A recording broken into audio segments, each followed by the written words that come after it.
Hey, everybody, welcome back to the Dog Trainers Podcast. My name is Mariano, that's Brent, What's up, everybody? and we're excited to have you, so stick around. Welcome to the Dog Trainers Podcast, a podcast created by dog trainers, for dog trainers, or anyone who's ever fallen in love with man's best friend. Episode 5, our top 5 tips for developing structure with our dogs. Welcome back, everybody. My name is Brent, and that guy over there is Mariano. And we want to welcome you guys to episode 5 of the Dog Trainers Podcast. In this particular podcast, we're going to be answering some questions that we got from our episode 4, which was all about dog training and the structure within dog training. People asked us, they wanted to know some real practical ways of us, how we structure our dogs on a day-to-day basis. And so what we're going to do is we're going to give you guys our top 5 answers to this question. Mariano, you want to go ahead and break it down for him? Yeah, sure. So, the 5 different things we're going to be going over today are leash walking, isolation training, duration work, structured playtime, and distraction work. Right on, right on. So all of those areas, there's no particular order, but let's go ahead and pick one from the list. Let's go ahead and start with leash walking a little bit. I think this is a really common one. You want to riff on this a little bit, Mariano? Yeah, so the reason why this episode is going to be a bit different than episode 4 is because in the last episode, we were talking more about the idea behind structure, the concept as to why it works, right? The mental, the physical, and emotional understandings of how you can improve a dog's life through structure. Right. Today, we're going to talk more practically. So, in practical terms, when you walk your dog, something that many people do wrong could be they let their dogs pull at the end of their leash, kind of bouncing from side to side of the sidewalk, sniffing things, marking things. And the issue is when the dog has no sense of structure within that walk, they start to develop habits that over time could turn sour. And the thing is, they multiply over time. The thing about bad habits is they rarely ever stay the same. They typically only get worse over time. And so something you can do to structure your dog would be work a heel or work even basic leash manners where the dog doesn't pull, the dog isn't sniffing random things unless you release them from your heel. And the benefit of this is the dog understands over time the importance of letting things go. Mentally speaking, if a dog sees a bag blowing in the wind across the street that would normally put it on alert and make it think it's like a squirrel, he can see it and then divert his attention right back to the owner because he starts to develop a sense of proportionality and how much energy to give something mentally speaking. It gives a dog a bit of grounding and a bit of focus, and that over time in the daily grind of things, just like anything else in terms of structure, has huge long-term benefit to it. Yeah, no, I actually was dealing with this earlier today with a client. This dog is some type of Shiba Inu Jindo mix. He's a hunter through and through. This dog sees birds, squirrels. He will even look at planes and helicopters in the sky Mhm. and get super excited that they're in the sky. And he'll start like whining and looking at them and barking at them as if they're like a live animal, right? And a lot of times, well, in this particular case, what I've seen is if this dog, there's this correlation between the mental state that the dog has and what he's physically doing with his body, right? And in the last episode, we talked about this correlation between physical structure and mental structure, right? It's easier for us to control what the dog's mental state is if we can control what the dog is physically doing, right? And what I was trying to teach the owners was there's 3 owners. There was a wife and a husband and myself, or sorry, 3 people, 2 owners, and myself. And what we started to see was the wife who put in the most practice, the dog was more attentive and focused and calm with her. And the husband who maybe only worked the dog a handful of times in the last couple of weeks. This dog is literally, as soon as the dog was on leash, the dog was sniffing, pulling, lagging, looking for birds, looking for squirrels, looking at all this stuff. And you saw kind of this night and day difference between the owner's relationship with the dog and the mom's relationship with the dog and the dad's relationship with the dog. And we start to see that literally the structure, like the dog switched, like Dr. Jekyll, Mr. Hyde was a good dog on leash with the mom and a bad dog on leash with the dad.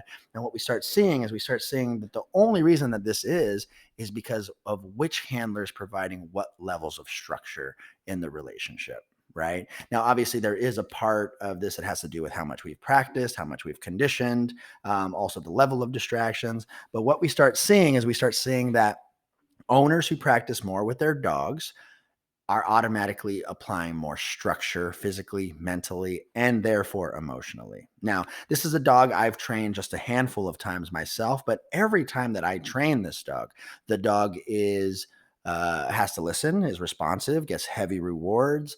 If for any reason the dog is out of focus, I'll redirect that focus back to me. And so, what I've done is I've developed this relationship with a dog where he has to be very structured.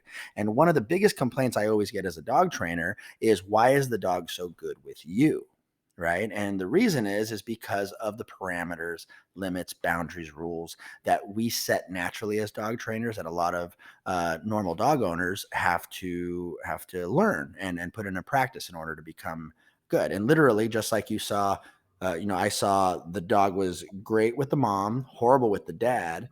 The funny thing is, when the dog handed the leash over to me, or when the mom handed the leash over to me, the dog was significantly even better with me than with the two of them. Right. And so there's this interesting thing that happens as dog trainers where the dogs tend to listen to us more upfront after training or after a few sessions, only because we speak very directly to them and we're very clear with the boundaries and limits that we set, particularly on a walk as well. Then eventually our goal is to shift that over to the family that owns them. Yeah, 100%. I always tell people there's a big difference between what a dog knows and what they're willing to do for you. And what they're willing to do for you depends on how they feel about you, and that depends on the day to day structure. Hmm. Hmm. So one thing I want to do is I kind of want to, for people listening, we're talking about leash walking right now, right? We're talking about structure in leash walking, and what I want to break down to you guys is kind of a um, a perspective a little bit, so that hopefully maybe you can see if this is what your dog does, or maybe you've seen improvement through dog training. Um, Dogs have two ways of thinking with stuff out on the walk. Okay. They are either going to indulge in whatever habits have been conditioned by their previous environment or by their instincts. Okay, so let me explain that. There are some dogs who, let's say that it's a rescue dog. Their previous owner let them sniff and do whatever the heck they wanted and mark every single tree that they ran into. So, guess what? When you adopt that dog, you're going to notice very quickly that that dog has an obsession with marking on the walk, right? Or pulling, or doing whatever they want, or looking for squirrels, or some situations, lunging at the dogs that they see, or running at passerby, or chasing passerbyers as they come by, right? So there could be a whole series of habits that the dog could develop on a walk. So what their previous environment or their instincts developed, or your dog can do what you develop them to do, right? And so this is very binary. It's either this or it's that. And a lot of times what happens is we see prior to dog training, a lot of people choose the first one. They choose by allowing the dog to do whatever their instinct or their previous environment taught them to do, right? And what we see is that there becomes this obsession over things that don't benefit us in our relationship with the dogs, right? Our dogs are more interested in the environment than they are with you. And this unfortunately kind of puts us in a bad situation over time, because when we need our dogs to listen to us outside, we don't have the mental structure or emotional structure set in place to be able to call upon the dog's obedience or participation at any given time. Right. And so, one of the areas that all dog trainers will agree is that you have to structure your walk. And the way we structure walks, there's so many different ways of doing it. But the main goal is we have to make sure we increase engagement on walks up to the 80 to 90% of the time. Right. Right.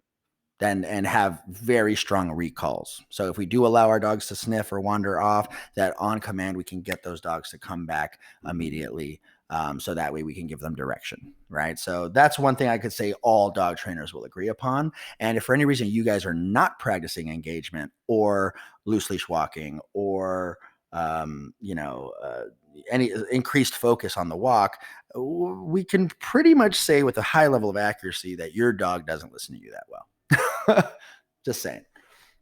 Yeah, and I think a big thing too, to be clear, you touched on it, but I just want to make sure that we specifically point it out since we're doing practical advices. Hmm. One thing that I get a lot of is there are even those owners who understand the importance of, or at least they see in very clear terms how wrong it is when a dog does something they shouldn't do, and it's typically like, well, my dog reacts to other dogs on walks, and I already know that that's bad. Like before training, I've already looked into various training tools and methods and things like that, and that's great. Where Hmm. they tend to fall short, though, is even if they go with a certain tool and they, let's say, correct or redirect or whatever the case in the moment, and they do it, not so poorly. They do it somewhat correctly, and then they wonder why they're still struggling. Right. Where they tend to mess up is they don't do the groundwork. They don't work Yeah. the heel or the command or the expectation that the dog should be in clear Right. understanding of Right. before the distractions happen. Right, right, 100%. And I think another analogy is this. It's there was a podcast I was listening to, and the guy hosting the podcast, he asked the people, he was giving a lecture to fitness instructors, Hmm. and he goes, "Hey guys," he goes, "So we all know the key to fitness, right? Like you guys would all probably agree it's pretty simple." And they said, just eat right and exercise, and you will be fit. Right? It's that simple. It's that simple, he said. And everyone was like, "Yeah, true. We totally agree with that." So the problem is, however, even though fitness is that simple, we're still looking for that workout equipment, that workout outfit, that special shake that we have to drink. We're still looking for, that special diet plan. So we're constantly looking for something else to be an immediate solution to the problem that actually takes discipline and structure to actually see long term profound results. Right. Right. And this is ultimately with dog training as well. One thing I did tell my clients today, as I told them, I said, so you guys see how the dog goes from 0% focus to 85, 90% focus after just a couple of these practice drills. And luckily, these clients were athletes, right? One of them was a professional figure skater. So I talked to her. I said, you have to know that when you're training this concept, teaching the dog to engage, not pull on the leash and focus, this is something that has to be practiced and rehearsed over and over and over. And what she does is she stops me and she goes, like turning and figure skating. Right? And I was like, I had no clue about figure skating. And she was telling me, she was like, yeah, there's every move you have to practice, practice, practice till it becomes part of who you are. Till it becomes a natural movement for you.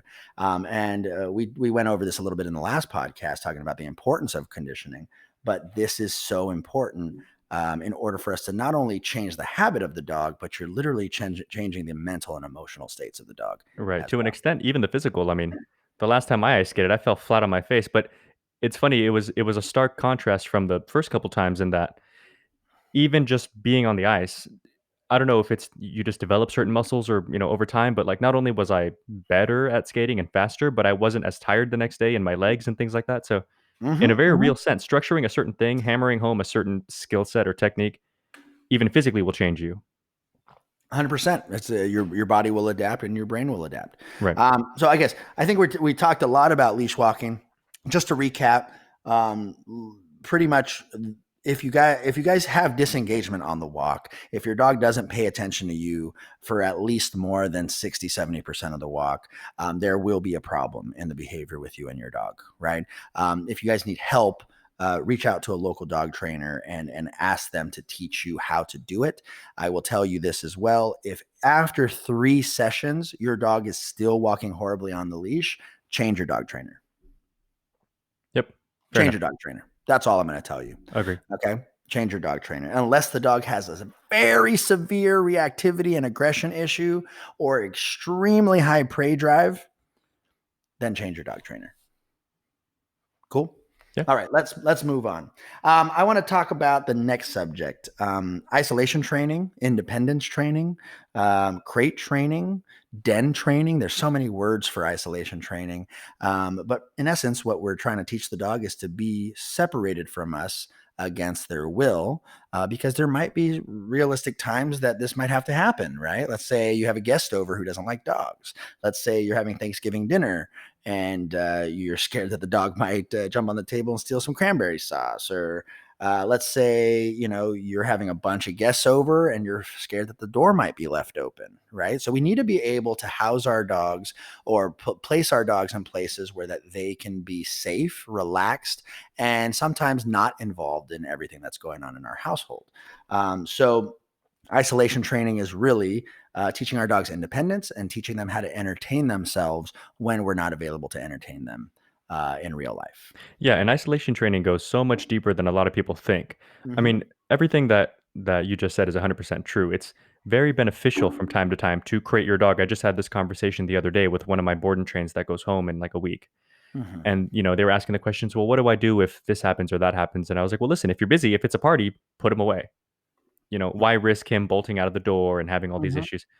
Certainly, if you have the time and you want to actively address it, then bring him out, workplace or work, whichever command we're talking about. Hmm. But, creating your dog or otherwise separating your dog certainly has benefit to it, but it goes further than that. The thing about isolation training or crate training or, that gives it that extra bit of benefit that people don't readily understand in most cases, maybe you'll agree with me, Hmm. is a lot of issues with dogs, a lot of the more serious issues, reactivity, territorial, even kind of overexcitedness, dogs that lack boundaries, and when it's not in a negative sense. A lot of it has to do with the fact that the dog is very comfortable when they're around you, which is great, but they don't know how to be comfortable when they're not around you, which is not so great. It's Right. Which leads to overprotection, separation anxiety, things like that. Yeah, it's like an obsession. It's great that that we're around each other, we can enjoy each other, but when we don't have that healthy sense of separation, I want my dog to be happy all the time. And in the real world, I'm going to be gone. I mean, people work, people have school and things like that. So the dog needs to know how to be comfortable whether you're around or not. Right, 100%. And you were touching base on it a little bit, but I think the sometimes guilt kind of gets in the way of this form of structure, right? Right. People feel bad because we'll explain why people feel bad. You Well, know, well, I'm sorry. Let me just recap that real fast. go ahead. Sometimes people feel bad because the times that our dogs we are home. Let's say we do work a lot, or we are at school a lot, or we're busy throughout the day. We want to spend as much time with our dogs as possible. And so what happens is this idea of when we're home, actually isolating our dogs away from us, even in the name of practice, sometimes doesn't really feel necessary, right? So I totally get that, and I have a lot of empathy and understanding for people of this perspective. But always what the indirect problems that could happen if you don't teach dogs this is that dogs wouldn't learn, as Mariano said, how to cope with you actually leaving or being away from you for certain periods of time. Yeah. One thing that you touched on earlier that I just wanted to reiterate because it was in regard to leash walking, but it's true of isolation training is Hmm. working a dog's physical state definitely helps adjust them mentally. So if a dog, everybody or most trainers, I would say, rather, have dealt with those dogs that are like really anxious in the crate. We've dealt with a few. You put them in there and they like salivate and whimper and dig and spin. And when you start working commands like downs and just teaching them protocol that would help them relax, because of course, mentally and emotionally, they're super wound up and you can see it and Hmm. you can hear it. But Hmm. physically, you're asking for stillness. Hmm. Over time, their body kind of comes to a happy medium somewhere, and then it just gets calmer and calmer with practice. Right. Right. And that's the big thing. It does take practice. And a lot of times it's hard for people to get over the initial whine, cry, bark, trying to break out of a crate or ripping down the puppy pen or the baby gate. Right. And so in situations like that, it's again, there's so many solutions in the books that we could give you guys on how to do this. But just understand that being able to comfortably isolate your dog or separate your dog from you and the family on occasion is super important to the dog's mental health. And also, it provides you guys with a whole different level, another option. Right. I can't explain enough how many people who don't have this option, and it's so simple to develop. I even had, one of my trainers when she first started with me. She has two dogs, and one of those dogs would come to work every day. And her first week, I noticed that she just let the dog kind of walk around everywhere. And I was like, "Excuse you, what are you doing?" And she's all like, "Well, she gets bored and she whines." And I said, "Well, has she ever been trained to be away from you?" And she goes, "Well, she hangs out at my apartment all the time." And I said, "Okay. And does she whine or cry there?" And she's like, "No." And then I was all like, "So when you leave her at home, she doesn't whine or cry?" And I said, "So what would happen if we left her behind this baby gate in the laundry room?" Well, we did it, and the dog started whining, barking, and crying. So now all of a sudden, she's just like, "Oh my God, no, I don't want to leave the dog there." And I said, "Okay, I'm going to teach you how to train this. Understand your dog doesn't whine, bark, or cry when you leave the apartment because your dog understands that you'll come back. Right. Your dog understands that everything's going to be okay. You've trained her from the time she was little that mommy comes, mommy goes. But now that your dog is at work with you, your dog wants to be with you because it's a new environment. She gets bored. She wants to interact with you. She gets jealous that you're interacting with other dogs, et cetera, et cetera. So we have to teach her the same skill to be separated from you occasionally, even when she's at work, right? So now her dog can spend time in this area for 1, 2, 3 hours in her shift. Then she goes and takes the dog for a walk, and the dog sleeps like a baby, relaxes, chews on a bone, hangs out, where the first initial week, drooling, salivating, crying, whining. And luckily, we were able to get over that cap. But sometimes the hardest part for people is to get over that hump of the whining, barking, crying, trying to escape. Right. 100%. Right. Right. Cool. So that's isolation training, guys. We do recommend tip number 2, make sure you isolate train, den train, crate train, confinement train, whatever you call it. It all means the same thing. Teach your dog to be separated from you occasionally, and also teach them to like it with toys, food, and some fun puzzles and games. Okay. Third thing we're going to do, duration work. I like that one. You want to riff on that a little bit, Mariano? Yeah, I'm glad to start with this one because I purposely left out place command because a place command can kind of be a form of isolation training, but I wanted to save it for duration work because I think that's where you can really start to push a dog's patience over longer periods of time. So, just to touch on it very clearly, isolation training. If your dog's great in a crate, that's awesome. If you want to step it up a little bit, an example being you have a party, Super Bowl Sunday, something like that, Thanksgiving, you can bring your dogs into the corner of the room, put them in place, and leave them there. It's still a form of isolation, but they're in the room with you. But the key is don't let them use distractions in order to break that command. And it's a bit more high stakes because the dog, physically speaking, has the freedom to move, but mentally speaking, they have to learn how to bring themselves back to neutral and not break commands. Got So it. to move it on to duration work, even people who know about place commands or downstays, and I think you can agree with this too, they do them, but they always seem shocked whenever we talk about the benefit of doing them for a long time. Whenever I tell somebody, a well-trained dog that leaves my training program, by the end of it should be placing for like 90 minutes at a time Yeah. Yeah. with Simple. distraction. And people are Yep. always like, "Really?" But it's a very beneficial mental tool for the dog to have because if things are going on around them, Right. they want to engage, but they need to learn how to let these things go and relax. Totally, totally. I agree with that. And yeah, and I think let me talk about the problem I see a lot in just training in general. Again, if you guys recall back to maybe some of our other podcasts, if you guys haven't listened to our other podcasts, there's 3 stages of training. There's the acquisition of a skill or the teaching of a skill. There's the conditioning and drilling of that skill so that you can call upon it at any given time. And then there is the application of that skill in real time. Right. And so these 3 particular stages, a lot of times when people are teaching their dogs to stay, be it in a sit position or a bed position or a down position, it's only for like 4 or 5 seconds. Right. And then people reward the dog. They go, "Oh, what a good dog." They go sit. 2 seconds later, they go, "Good dog." They give the dog a treat. And so what happens is when we teach dogs to stay, a lot of times dogs will teach or are taught stay in anticipation of food. Right. And so sometimes that anticipation of food is actually what gets them to break the command. So they'll be like, "Okay, it's been 10 seconds. It's been 12 seconds. Why haven't I gotten that damn cookie yet?" Right. And so what happens is sometimes patience needs to be truly developed over longer periods of time. And we need to guide the dog into understanding, okay, if you hold it for 30 seconds, you get a cookie.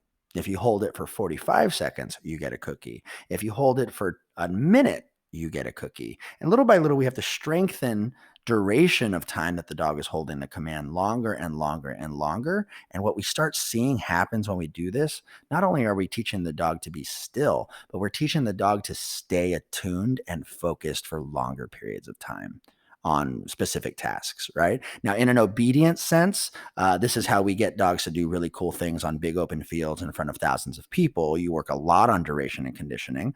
But from a homeowner sense, when we work on duration work, we're actually teaching our dogs to not feel that they have to be so involved in everything, right? So the average dog, someone comes home, they run to the front door, they get excited, they go grab their ball, they're jumping on the person, and for the next 30 minutes, the dog is not leaving that person alone, right? And yeah, the dog might miss their owner and be excited, but what ends up happening is there are going to be situations inside of our lives with our dogs where our dogs don't necessarily need to be involved in everything, right? The dogs can be nosy, right? For lack of a better term, they could be nosy and want to bark at the front window, go to the back door, chase the squirrel, when in actuality, all we really need to teach that dog to do is stay for long durations Yeah, and well, relax. the work, the key, the benefit of duration work is it's the same sort of issue, the same sort of root problem that exists in basically every major issue in dogs is too much arousal. They're ungrounded and they don't know what to do with all their energy, so they just do whatever instinctually they think they should do, or like you said, whatever they've conditioned themselves to do in the past. But they're just responding to this rush of energy. Hmm. Hmm. And what you find is over time, over long periods of time, 20 minutes, 30 minutes, long place commands. When you work food with a dog, and you can work food with long duration, you'll notice when you're first starting place or bed and you place, the dog flies over to the bed, plops to the bed, and is staring at you, tail wagging, super excited, waiting for the release so they can chart, like so they can come and get the food. It's a very high energy game. Right. When you do it for, you start pushing it 30 seconds, 40 seconds, the dog 10 seconds in gets more antsy and they're kind of sitting there chirping at you and like really nervous because they just want the food so bad and they're like, it's coming, I know it. And then, Hmm. and you release. But Hmm. when you push past that barrier, I'd say like 10-minute barrier, if the dog's really excitable, like 10, 15-minute barrier, Right. they don't stay that way forever. The dog that's like shivering in utter excitement isn't going to Yeah. be, they're Freaking not, out. Yeah. yeah, they're not going to be that way an hour from now. They're going to be laying there relaxing, like almost looking asleep. But the Exactly. minute you say you're released, boom, they're gone for the food, same thing. So it's a matter of teaching them to, I know you're excited and, we can strategically build up the excitement, which we'll get into in a bit. But it's Right. also a very valuable tool for the dog and for the owner to know how to bring it down. Right. Right. Now, as dog trainers, we kind of use these terms like duration work and things like that. These are just titles for them, but easier ways for you guys to understand them is patience work, right? Ultimately, the end result of duration work is teaching our dogs patience so that they have to wait for the things that they might want. So that way they understand that not always do you have to get things just because you feel like it. Right. And what duration work does, it is the groundwork and the foundation for any impulse control work that we do later. So impulse control would be like teaching my dog not to lunge at something, teaching my dog not to, go for the squirrel, teaching my dog to stop barking, right? Those are impulse control issues versus duration work is literally just teaching our dogs to be patient for long periods of time and to be able to make the right decisions over those long periods of time. 100%. I think that you're right on the money with saying that it's more to do with patience work because I think practically speaking, when I was learning how to do patience work, where Mhm. you get caught off guard is like, how do you know how long to push the dog? Right. And so it's not so much a period of time. I mean, I aim for rough guesstimates, like I'm talking like an hour, hour and a half. Could be longer, could be less. What I look for though is I start releasing dogs from place command when they relax, however long that takes. Right. And Right. as the dog gets better, then the time period gets shorter. So then what I do is I up the distractors, right? I'm either further away, longer period of time, or more distractions going on around, or a combination of the three. At Right. which point the time it takes the dog to relax once again grows to however long it's going to be. Mhm. And that's how we push it. Once the dog learns how to relax, somebody walks in the door and your dog is on edge. They don't move out of place, but they're kind of looking around a little too Mhm. excitable. Mhm. I leave them there, remind them that you need to like lay down and let it go. When they finally kind of ease back into their relaxation, then I'll release the dog. Exactly. Yeah. So you're almost making relaxation a prerequisite to engaging or investigating what's happening in Exactly. in the room. Yeah, I totally get that. I totally get that. Now, these type of concepts, guys. So to kind of just be clear, your dog does have to know how to sit first and lay down, and basic concepts of stay, right? Before we can actually start getting into real transformative duration work. So if your dog knows those things already, then again, ask a dog trainer, a local dog trainer, to see if they can help you with some type of distraction work and duration work. Actually, it's duration work, not distraction work.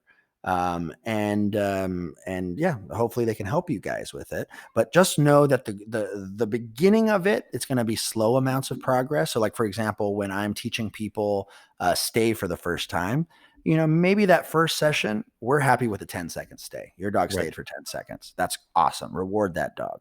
But guess what? Their homework by the end of the week is to get to 30 to 45 seconds. And if that becomes too easy, they have to do a 1-minute stay. Right.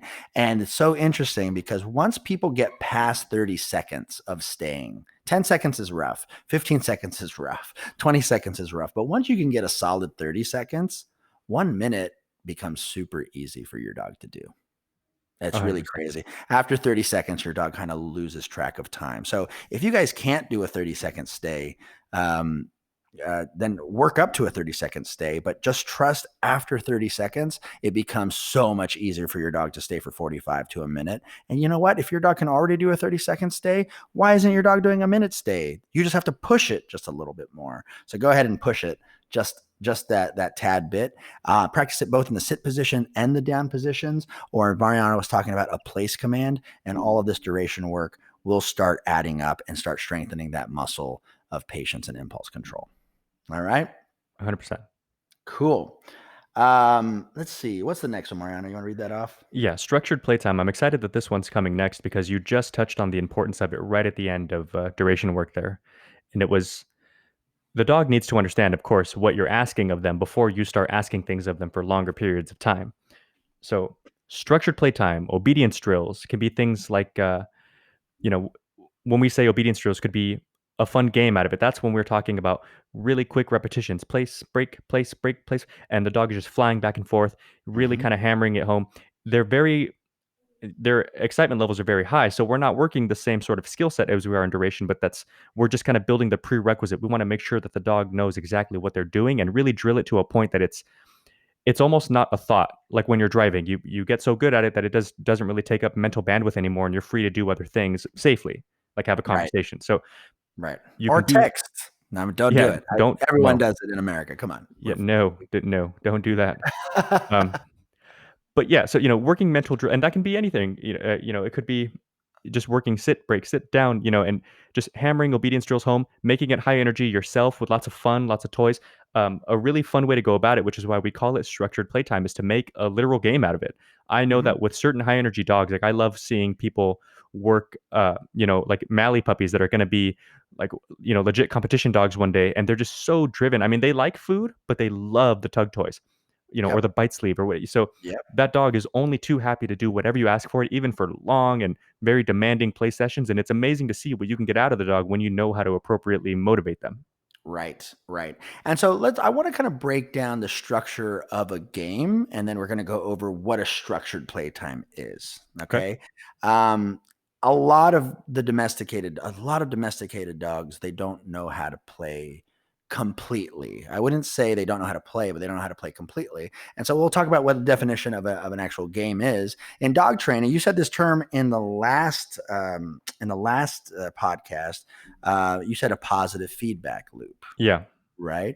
So just to recap what a positive feedback loop is, a positive feedback loop is a system where the behavior that the dog is doing leads to something that reinforces the next behavior, which loops back to the beginning, which so let's say behavior one happens, reinforces and inspires the dog to do behavior two. Then the end of behavior two inspires the dog to do behavior one again. And then it triggers behavior two. And then that end of trigger behavior two triggers behavior one again. And so what you start seeing is there's kind of this loop that happens, right? So a very common one is the game of fetch, right? So I grab a dog or I grab a ball and a Throw a dog. dog. I Yeah. throw the dog.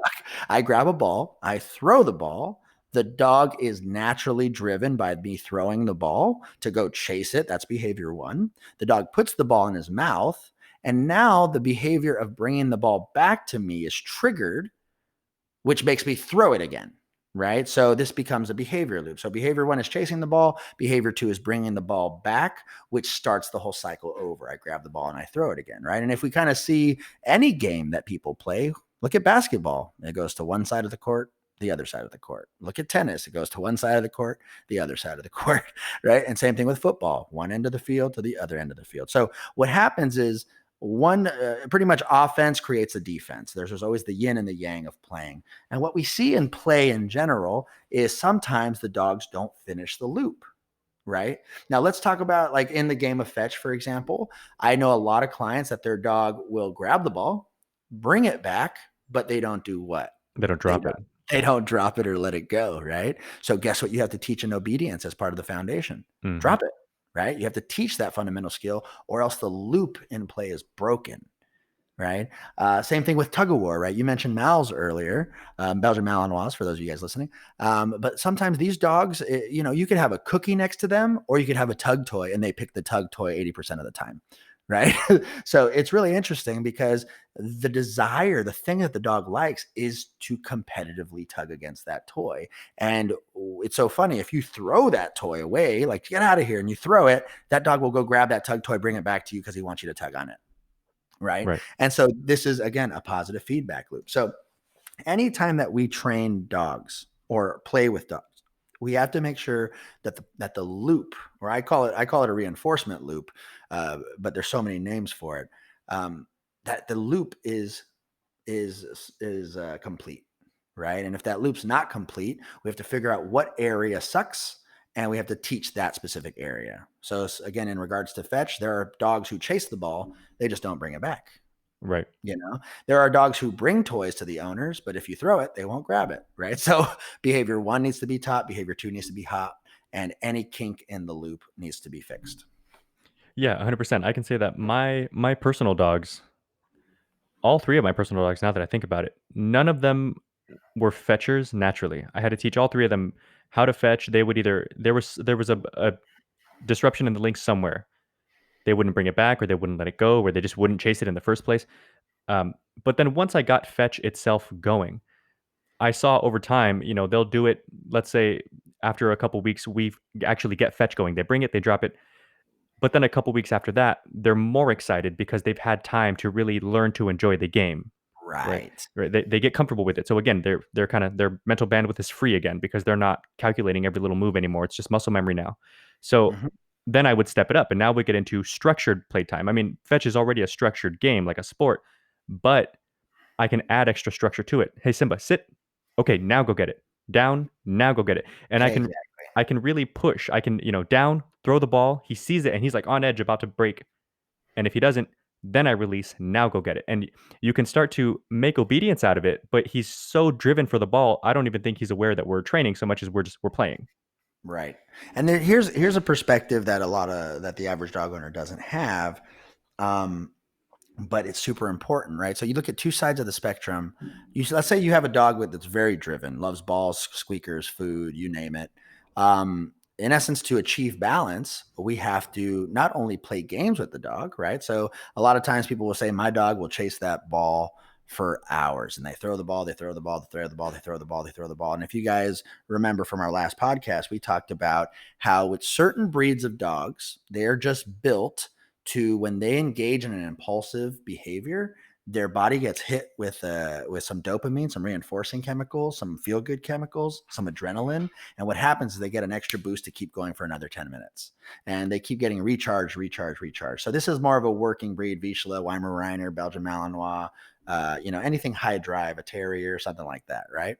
Um, and so what happens is, on this side of the spectrum, the way we teach them to calm down or to be more balanced is through structured play, right? But on the opposite side of the spectrum, we have dogs who don't know how to play, and maybe they were never taught how to play. And if they don't learn how to play, they don't learn, like Mariano's dogs, that positive release, that ability to have fun, that expression of running or hunting or chasing or being competitive, right? Because that's ultimately what play is for Right. dogs. Right. And so on both sides, if you're the type of owner that says, my dog, or if you're a trainer dealing with someone like this, my dog doesn't play. Oh, there's games. We just have to figure out what the right starter games are for your dog. Right. Yeah.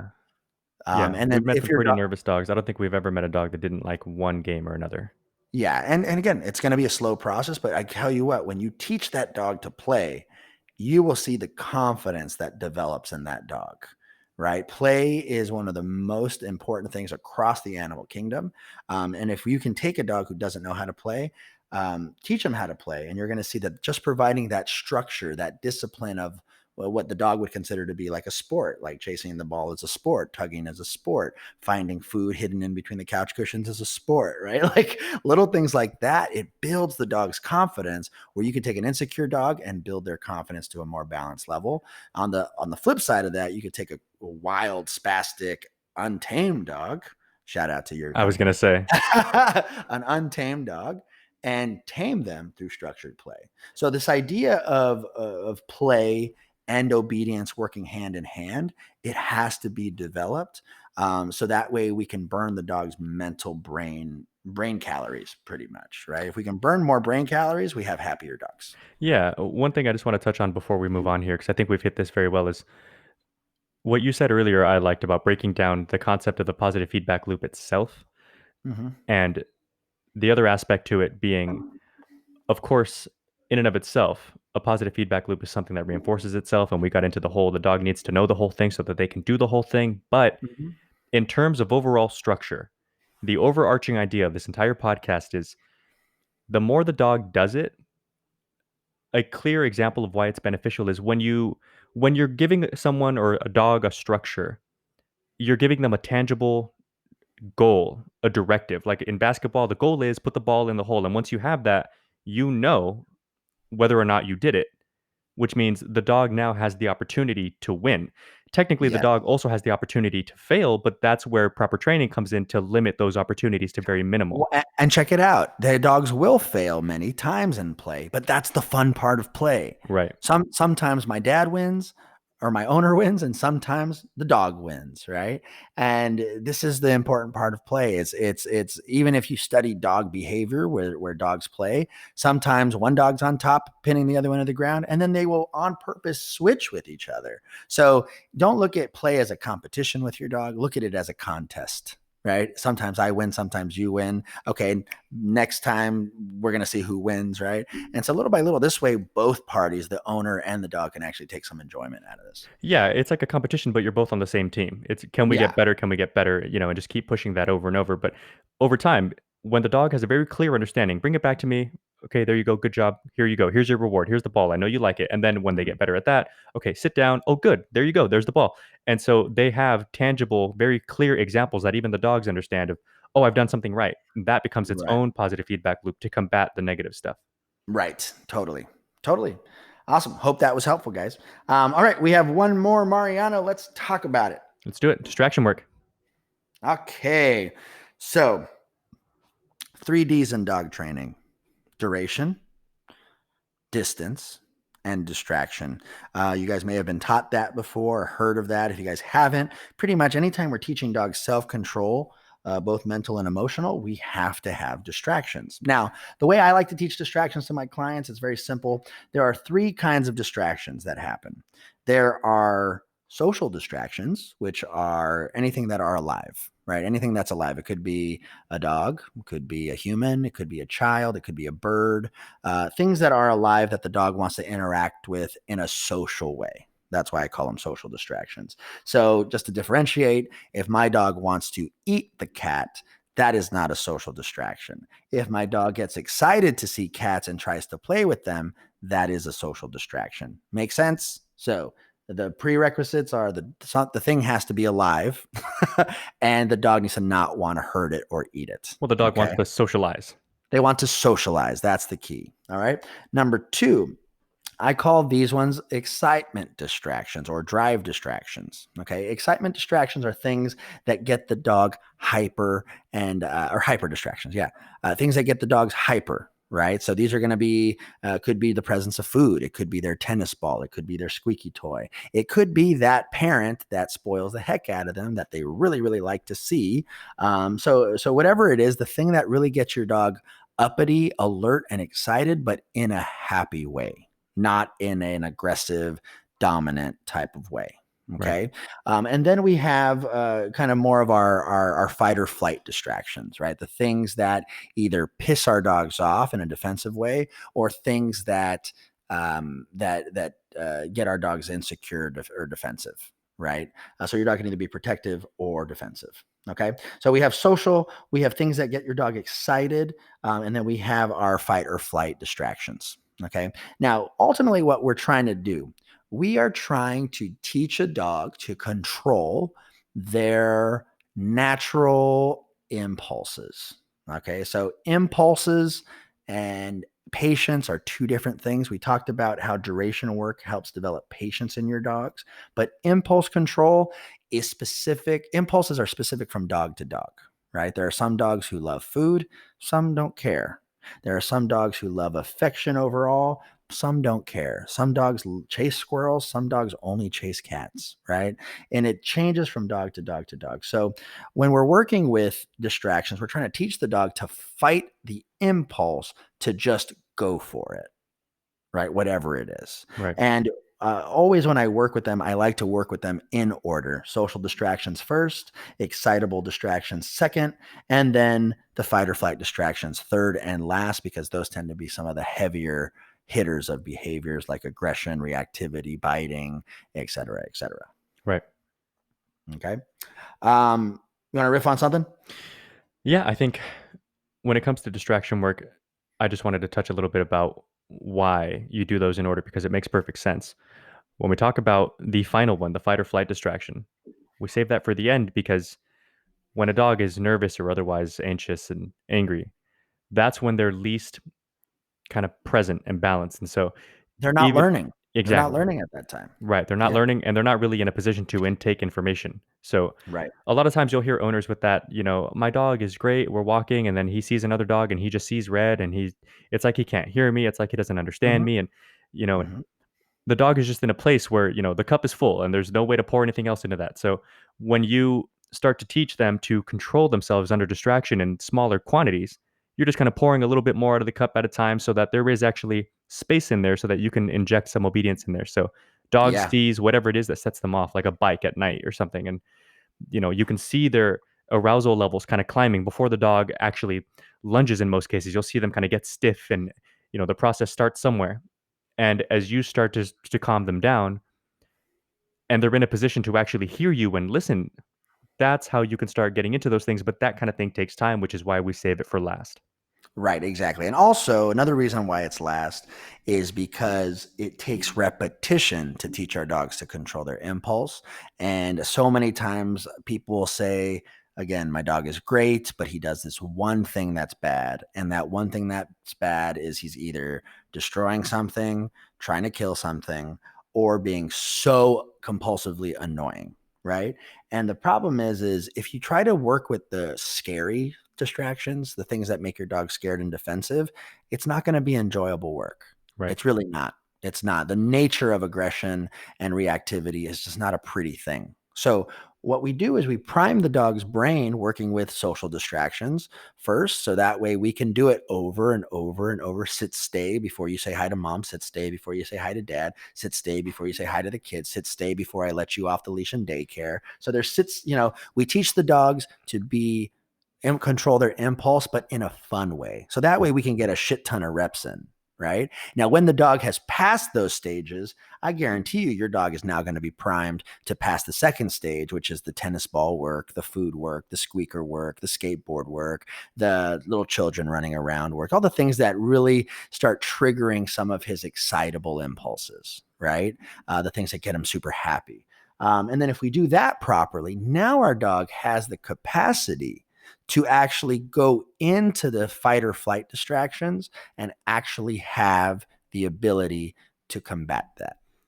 Yeah, they have a chance. When you're put under stress, there's a reason why whenever you put yourself under stress, whatever the task is, you hammer it home to a Hmm. ridiculous extent before you do. When you think of like training, like jujitsu, boxing, whatever, you train a lot before you ever compete because competition is stressful and it's scary and you're going to get hit and things happen. And so Hmm. thinking is just not going to work out. You'll be too slow. But when it's Yeah. just automatic, you have a chance to actually stay, in the zone, so to speak.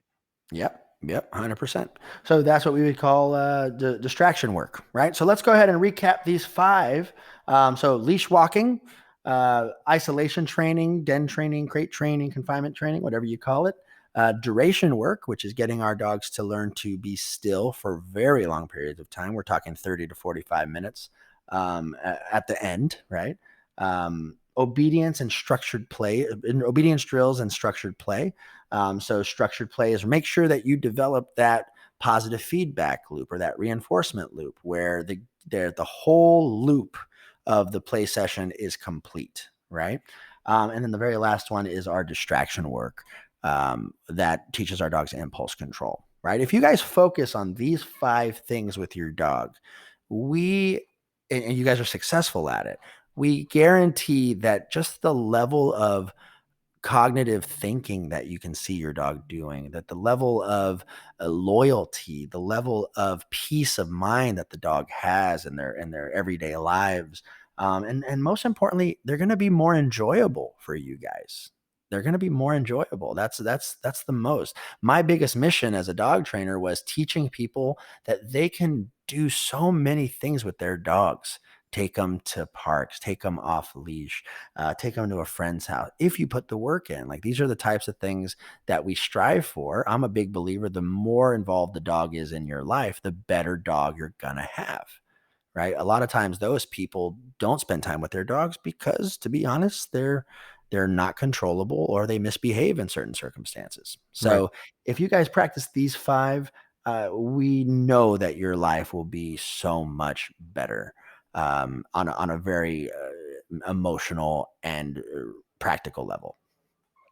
Yeah, and a big key of that too is the dog's life will be better as well. So a big Mhm. goal of mine all the time is helping people understand. Of course, obedience has its obvious benefit in terms of the owner. I mean, no one need to explain to an owner why it's better for them if their giant dog doesn't pull them down the street and like knock them over. But the thing is, from the dog's perspective, when they know these things, they have these skill sets kind of add to their tool belt. They're calmer, they're happier, they know how to be a little more resilient with the ebb and flow of life because things, these distractions come and go.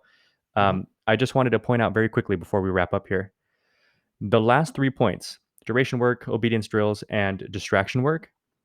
Once you get to the point in training to where your dog is very competent in all three, you can really you can take the like the I'm losing my words here. You can make it even tougher by mixing them in rapid succession. So I'd go from, Mhm. you know, obedience drills, place, break, and the dog is nice and excitable because I'm releasing very quickly and rewarding very like profusely, lots of food, lots of playtime. And then right in the middle of it, I cut it with a long place command. So the dog is just excited because we just did a bunch of repetitions, and then Mhm. they're going to have to sweat it out until they relax, at which point I'll release them again, do it again, bring them up, Mhm. bring them down, and you can really kind of round them out. Yeah, and it's really cool. Those of you guys who've ever done interval training, be it at a gym or a private trainer, the hardest type of training is the one where you're going for 20 seconds, take a 10-second break, and then go for 20 seconds and then take a 10-second break. Right. Where you have to go run a lap, come back, do some bench presses, think of Tabatas, think of, any type of interval style training. That is not only physically exhausting, it is mentally exhausting as well. Right. And so that's probably going to be the best ways to work with your dog, is what Mariano's saying. 100%. Cool. Well, we really are so excited that you guys stayed and listened to the rest of this podcast. Again, this is episode 5, our 5 top tips on how to structure our dogs in everyday life. If you guys have any questions or comments, please leave them down here below on the YouTube channel. If you guys have any other questions that you guys want to ask us in private, please go ahead and instant message us on direct message us on Instagram, or go ahead and email us down here at the emails below. We're going to go and leave them there. And this podcast is just short of an hour. But we really hope that this was really helpful for you guys. If you guys have any questions about behavior or dog train or anything that we also talked about, write us those questions and we're be excited to reply back to you guys. All right. We'll see you guys soon. You take care. Thank you for listening to the Dog Trainers Podcast, a podcast created by dog trainers for dog trainers or anyone who's ever fallen in love with man's best friend.